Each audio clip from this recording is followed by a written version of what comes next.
Hey everyone, and welcome back to the channel. Today I've got a timeless tale for you, one that's been told for generations, yet its wisdom rings true even today. It's a classic for a reason, and I promise you, by the end, you'll be looking at every creature, big or small, with a renewed sense of appreciation.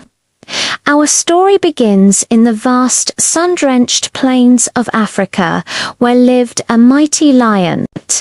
Now, this wasn't just any lion. He was the undisputed king of the jungle, powerful, majestic, with a roar that echoed across the savannah. When he slept, he commanded respect, even in slumber.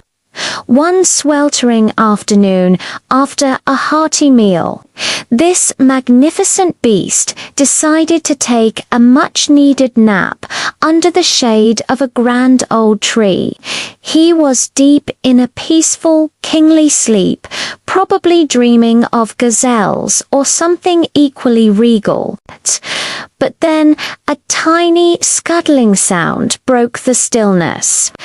A little field mouse, no bigger than your thumb, was bustling about, foraging for seeds. This particular mouse, perhaps a bit too curious or maybe just a little clumsy, didn't notice the sleeping giant.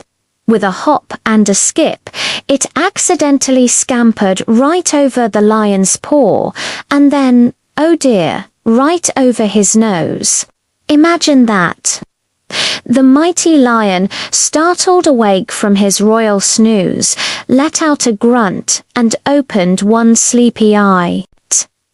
He looked down and saw this minuscule creature trembling on his enormous paw.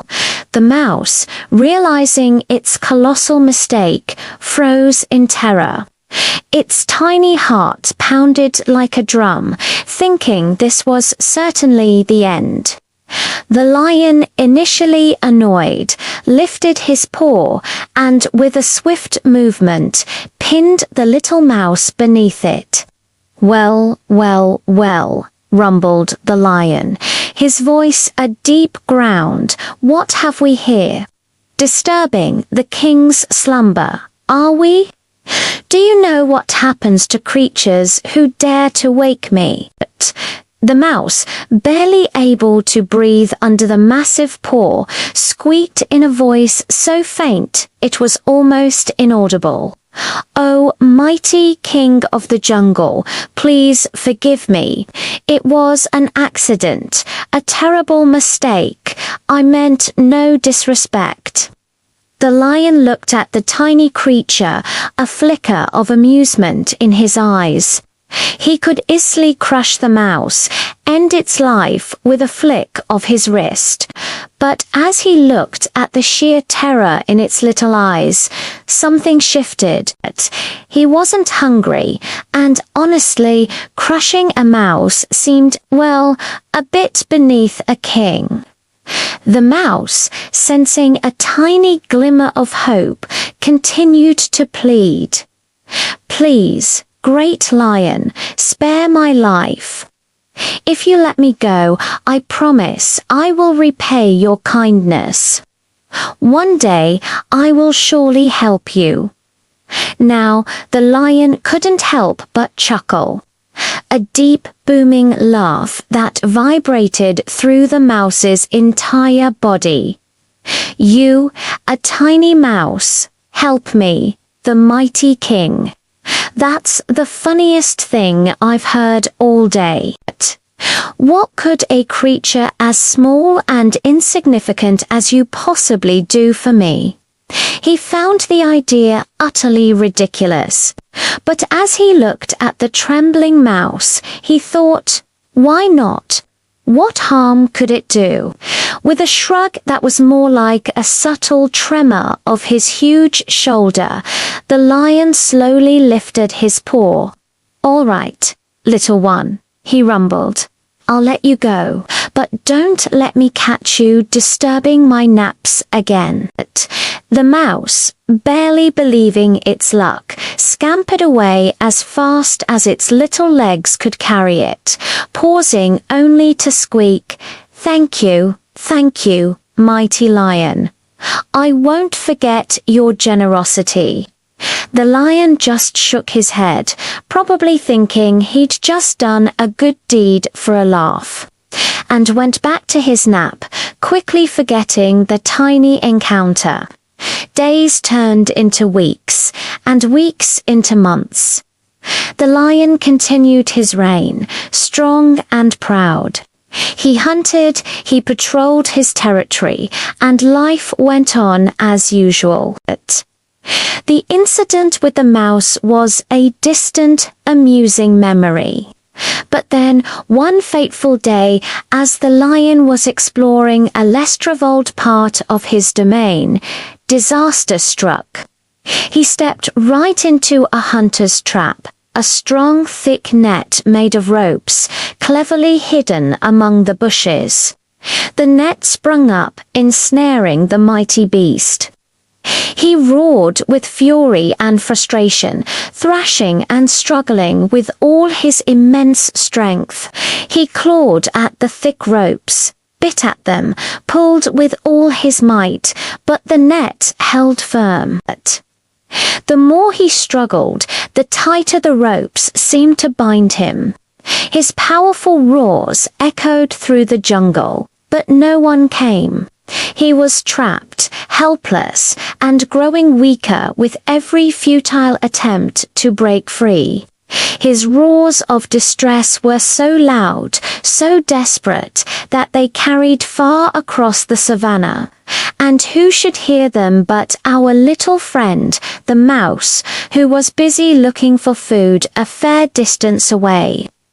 The mouse recognized the roar instantly. "That's the lion, my benefactor. He's in trouble." Without a second thought, remembering the lion's kindness, the mouse scurried towards the sound, following the desperate roars. When the mouse arrived at the scene, it saw the majestic lion, once so fearless, now entangled and helpless in the hunter's net. The lion looked up, surprised to see the tiny creature. He was probably thinking, of all the creatures to show up, it had to be you.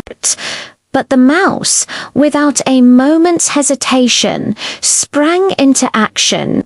It began gnawing at one of the thickest ropes with its sharp, tiny teeth. "Don't worry, mighty lion," squeaked the mouse, its voice determined. "I told you I would repay your kindness, and I will." The lion watched, half skeptical, half hopeful. What could those tiny teeth possibly do against such strong ropes? But the mouse was persistent. It gnawed and chewed tirelessly, working its way through one strand, then another, then another. It moved quickly from rope to rope, its small size allowing it to reach parts the lion couldn't. Slowly but surely, one rope snapped, then another, then another. The lion, seeing the mouse's unwavering dedication, felt a surge of hope. He began to help by pulling against the weakened ropes as the mouse chewed through them. Bit by bit, the strong net started to unravel, thanks to the persistent efforts of the little mouse. Finally, with one last snap and a mighty pull from the lion, the last rope broke. The lion was free. He stretched his powerful limbs, feeling the relief flood through him. He looked down at the little mouse, who was now panting from its strenuous work, but beaming with pride. The mighty king of the jungle, humbled and grateful, lowered his head slightly to look directly at the tiny creature. Little friend, he rumbled, his voice filled with genuine appreciation, I owe you my life. I once laughed at the idea of you helping me, but you have taught me a valuable lesson today. The mouse just smiled, proud to have kept its promise. And from that day forward, the lion and the mouse became the unlikeliest of friends. The lion never underestimated anyone again, no matter how small or seemingly insignificant. He understood that true strength isn't just about size or power, but about kindness, loyalty, and the ability to help others, often in ways we least expect. Isn't that just a wonderful story? It reminds us that kindness, no matter how small an act, can come back to us in the most unexpected and impactful ways. And that sometimes the greatest help can come from the most unlikely sources. We should never judge a book by its cover or a creature by its size, right? Everyone has something valuable to offer, and treating others with respect and compassion can truly change the world, one small interaction at a time. I hope you enjoyed this timeless tale as much as I do. What's your favorite part of the story? Let me know in the comments below. Thanks for watching, and I'll see you in the next one.